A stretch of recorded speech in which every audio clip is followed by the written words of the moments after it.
What's up, and welcome back to Interpreting the Stars, where today I'm talking about one of Disney Plus's newest films. It's Godmothered. Ho ho ho ho ho! Merry Christmas, everyone! Now, I'm trying to keep up with the times and everything, but man, all these movies spring up on me out of absolutely nowhere, especially movies found on Disney Plus. I go on Disney Plus, I feel like every 3 days or so to see if they have a new movie or something, and lo and behold, there's like 2 more.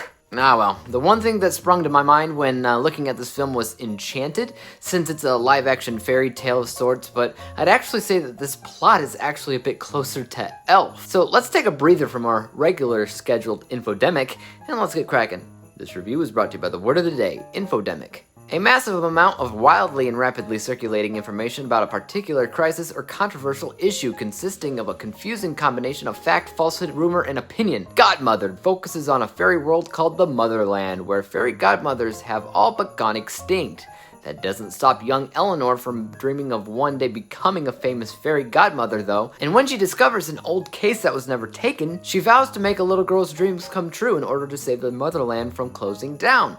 But that proves to be incredibly difficult when she learns that the little girl is no longer little. I gotta say, I wasn't really sure what this movie was supposed to be really, but I liked the cast. Isla Fisher and Jillian Bell sounds like a heck of a fun time, and I feel like it's been a while since there's been a really good female-led film that would kind of operate as a great role model movie for young girls, and is that what this film is?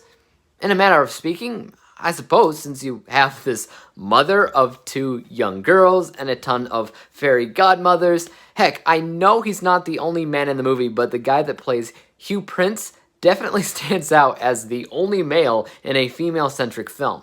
And that's okay, it's usually the other way around anyway, so I'm glad to see something that girls can watch, relate to, and have a good time with. Past that, there's a subtle theme of Christmas going on in this film. I don't think that was necessarily needed in the least bit, because it's not really a Christmas movie per se, but given how it's December, I'll give that some slack.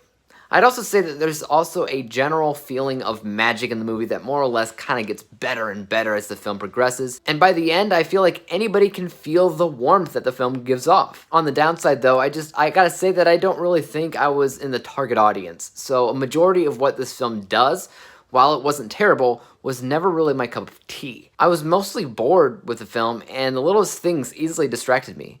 A part of that is because the comedy, which I didn't think really clicked that well for me, and a part of it was because I think the casting was wrong. Not only wrong, but potentially swapped. I honestly feel like Isla Fisher would have played a really good and inspiring fairy godmother much better than Jillian Bell, and that Jillian Bell would have fit much better as a sarcastic mother, and Bell's comedic style alone would have helped the fish out of water stuff. Why? Because as a fairy godmother, Jillian Bell isn't exactly acting like herself. She's bubbly, she's positive, she's warm, she's always smiling, just as any good fairy godmother would do, but that doesn't exactly fit what she normally does best. Isla Fisher, however, would have fit that persona like a glove. And while we're at it, the kids in the movie look like they'd be more believable as biological spawn of Jillian Bell anyway. Maybe it's just me though. Let's go ahead and break down my final score. From an unbiased technical level, there's nothing wrong with the movie. It's absolutely competent in what it's trying to be. The magic and CGI in the film is sometimes fake looking, but it's a movie on Disney Plus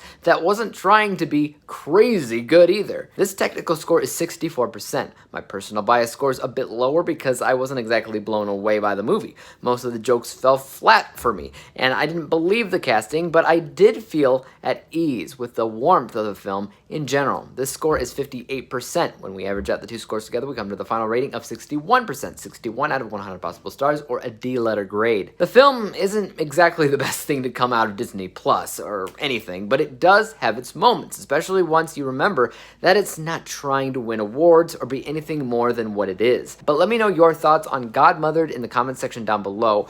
Where would you rank it among maybe some other Disney Plus films? As for YouTube, you guys know what to do. Hit that like, subscribe button, and bell to be notified when I come out with my next review. And until then, peace out! Dave examines movies we just watch for fun.